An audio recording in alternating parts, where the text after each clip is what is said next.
Waliwo omukyala ampeereza ka video. Today there is a lady who sent me a video. Nga waliwo omusajja wa Katonda e Uganda eyo. And there is a man of God in Uganda. Mbadde mutwala nga taata wange mu mwoyo. I considered him as my spiritual father. Yayogedde ebintu. He spoke a lot. Girl, have a seat. Yeah. Oba mwami yakuba mpesi. It doesn't. Ewa Judith Babirye Sibilungi eno anti omusumba Bonny agenze nazukusa ensonga ezaali ez'obufumbo n'abeeranga abeerako kyanyonyola mu kkanisa ekitayisiza bulungi musumba Judith Babirye.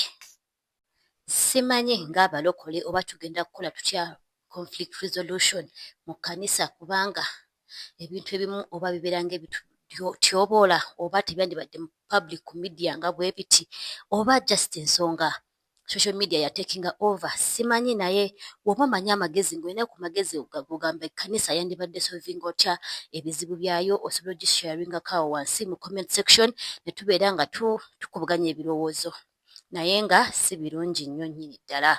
Amanya manjiriza nnyo nate ku YouTube channel yange eno eya Baby Nals mwebale kubanga mujja nga mutuula okulaba video eno mbasaba nga mugenda mu maaso okulaba video eno bambye mu subscribing mu liking era mulekewo comment mulowooza ng'ekkanisa twandibadde tusolvinga tutya ensonga zino.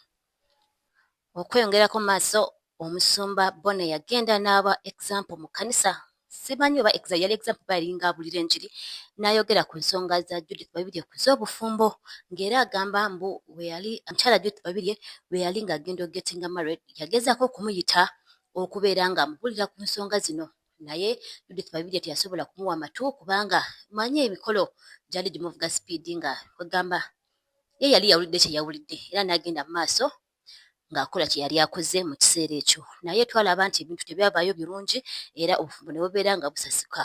Bwe bwasasika Judith Babirye yavaayo after some time n'aba nga yeetondera eggwanga n'abantu bonna be yakosa n'abagamba nti bamusonyiwe ebyabaawo byabaawo naye abadde asaba okusonyibwa. Naye munnange ngaffe abatali Katonda yamusonyiwa abamu baasigala bakyamunyiigidde naye nga nkyemanyi Mukama w'omusaba okusonyiwa akusonyiwa. N'olwekyo lwakubanga ebintu biri mu mawulire era bikeeping on nga becoming up era kye kino kizzeewo n'olunaku lwaleero okubanga omusumba yayogeza n'amashoninga kweyo embeera era mukyala Judith Babirye we yabiwulidde tekyamuyisiza bulungi era n'avaayo mu mbeera y'emu n'abeera ng'ayanukula omusumba Bonny era n'abaako ng'awa endowooza ze. Bu video nga bulijjo ngenda kubanga muleka wano wansi okubeera nga mwetaanya ensonga era nga muwuliriza ekyagenze mu maaso. Nina omuyimbi omu Mukama gwe yantumako nakwatwako bukwatwa nga mpulira gy'agenda tajja kumalako ne muyita ewange ng'obuukawo emyaka emyala 4 okutuuka ewange naye nina enjiri gye nabuulira naafunamu oluyimba kakali bwe muyita nali njagala namukolera lukuŋŋaana Bungereza eyo tugende naye kubanga mmanyi buli lwotambula n'omuyimbi bw'okola enkuŋŋaana abantu babitegeera ng'ate waalinnya kati nga muyise najja ne muga ngenda kukubuulira nambuuza kati gw'ogenda kumbuulira ki? Kiki kyogenda okuŋŋamba ekipya kyesifunanga? Kiki kyogenda okwogera nange? Nambuulira abanene abamuyise mu ggwanga gundi yampise neŋŋaana kubanga manyi kyagenda okuŋŋaana ne gundi yampise neŋŋaana ne gundi yampise neŋŋaana simanyi kyembaddeko gwe okujja naye kati kyogenda okuŋŋamba ki? Bwe kuba kusaba nsabye, bwe kuba kusiiba nsibye, bwe kuba kunoonya Mukama nnoonyeza Mukama.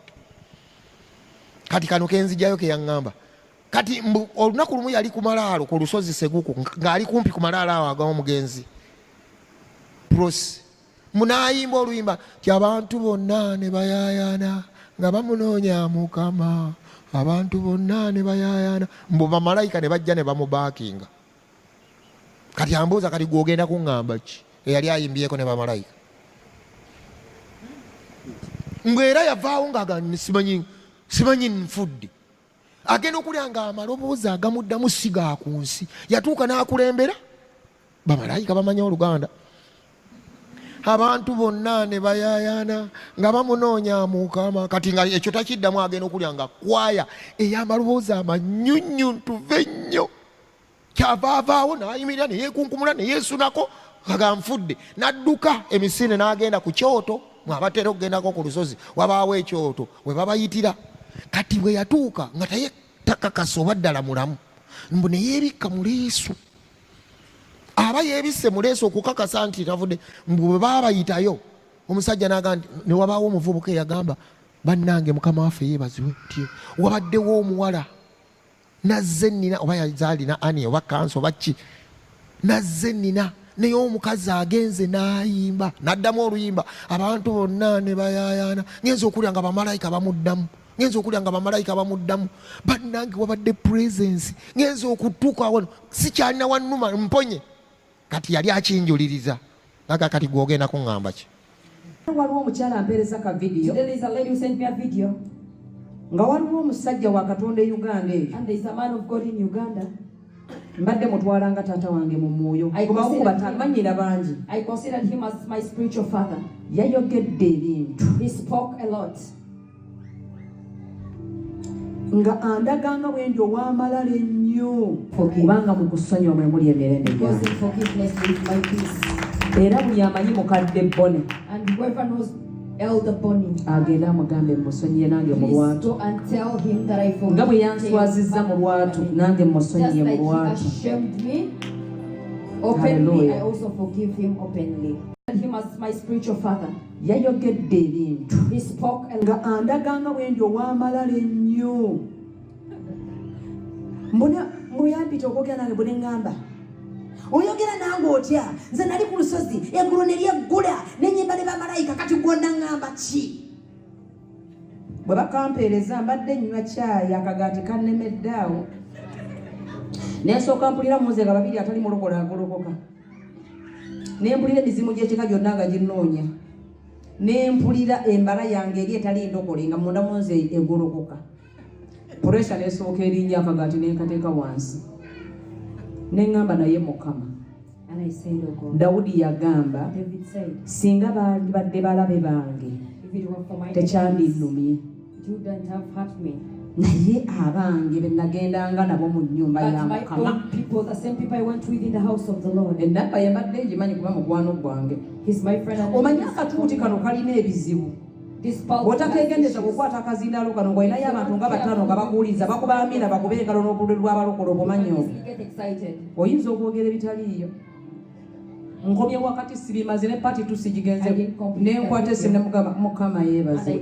Sumaya ye mujulizi wange, njagadde ekikole nga Sumaya I called him in waligibirira. the presence of Smaya. Omanyi bamanyi nnyo okumpaayiriza nti namuvumye nayombye oyo yabaddewo. Smaya was there when I called him. Ne mugamba Sumaya njagala owulire nga njogera n'omuntu ono. And I told her to listen while I was speaking to him. Ne mugamba mukadde wange. And I told him, my elder, Ekyakwogeza ebigambo bwe biti ku babirye kyekiki. why did you speak a lot of words about Saabyogeddeko. me? Abaana ba internet babikutende babugattagatta naye nze saakitegeezezza bwenti ne mugamba And taata he denied everything he spoke. muno temuliimu voice over, lino ddoboozi lyo ate nkumanyi ne And I feesi told yo. him it was entirely his voice and his face. N'awoza He tried to defend himself.